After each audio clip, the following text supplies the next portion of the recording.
Welcome to Pindar Poetry. We hope you learned something new. You start by confirming you already have developer access on your Epic account and two-factor authentication set. This prevents login blocks. Next, install the Epic Games Launcher and the correct Fortnite Creative Dev Build, because the Dev Build contains the sandbox hooks you need.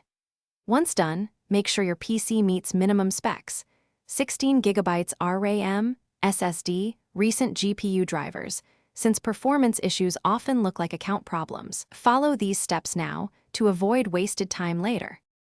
You sign in to the Epic Developer Portal and enable the required dev flags for your account so your tokens allow testing.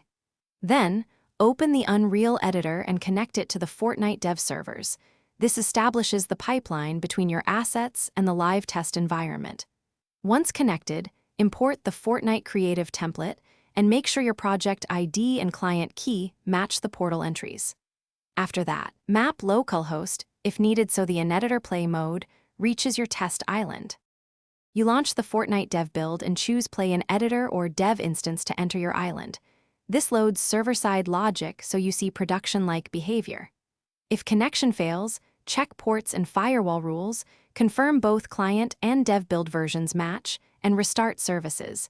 Mismatched builds are the most common blocker. Finally, inspect the Unreal output and Fortnite client logs, and run console diagnostic commands to pinpoint errors. This one troubleshooting step will usually show. Thanks for watching. Consider subscribing if we helped you.